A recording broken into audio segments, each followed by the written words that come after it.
Hello and welcome, everyone.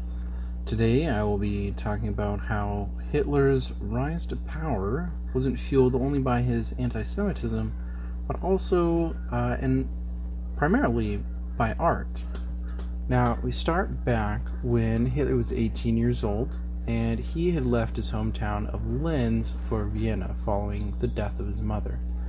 He felt this was a good time to pursue his interest in art and read as many books as he could and sketched away.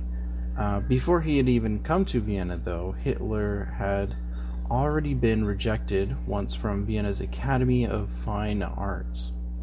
He passed his exam, however, the Academy deemed his art skills unsatisfactory. The Academy was striving more for abstract and expressionist or modern styles, rather than Hitler's more realistic landscape and building and just kind of basic scenes approach.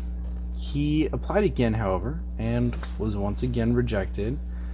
His financials in turmoil at this point, he bounced around living arrangements and was even homeless for parts of the next year.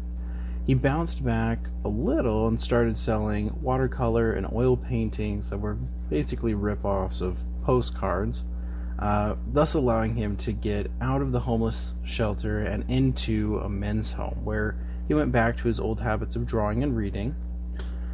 Continued painting and the selling thereof, he was able to move to Munich, but was arrested by police for failure to register for military draft.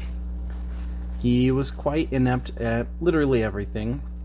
As Ulrich recorded, Hitler failed his military fitness exam and was declared by the examiners unsuitable for combat and support duty, too weak, incapable of firing weapons.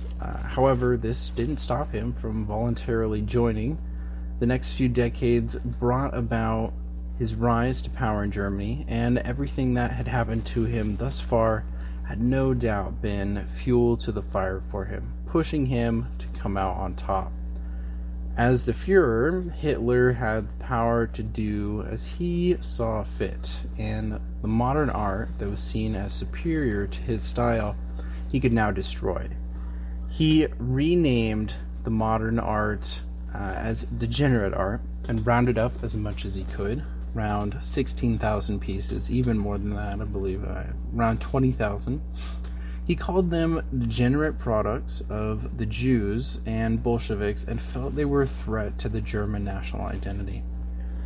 With all the art in hand, Hitler put on 2 exhibits in Munich, one of German art he felt exemplified his ideals and what art should be for Germany, and one of degenerate art that was evil and to be scorned. He said himself that works of art which cannot be understood in themselves but need some pretentious instruction book to justify their existence will never again find their way to the German people.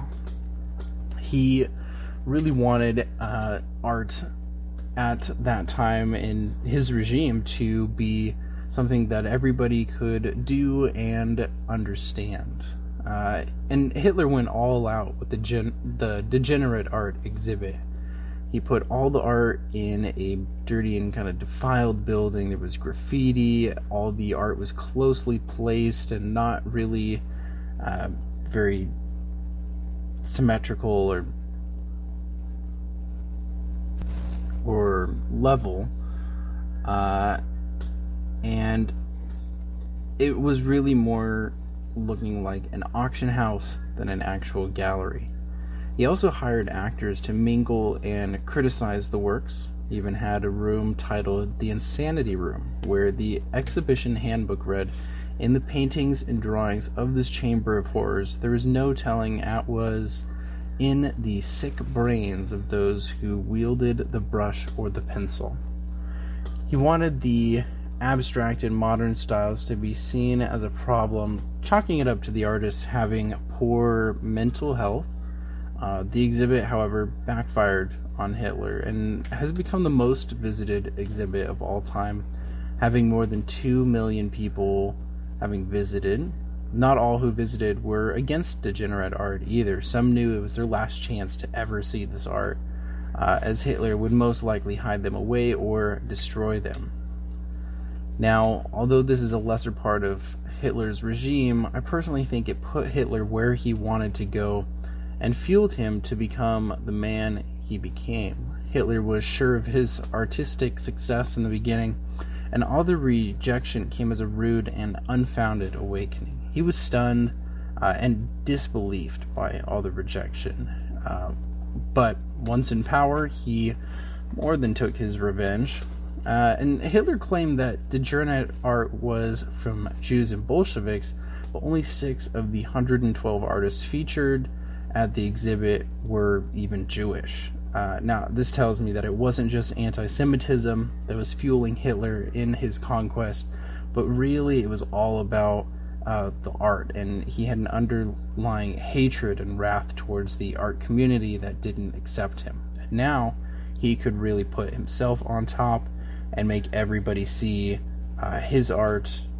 However, he did take and hide his art, didn't really allow it to be reproduced or shown anywhere. And who knows, I think all of the events of Hitler's terrible reign were brought on by these artistic beginnings or failings. And who knows if Hitler had been accepted into the Academy.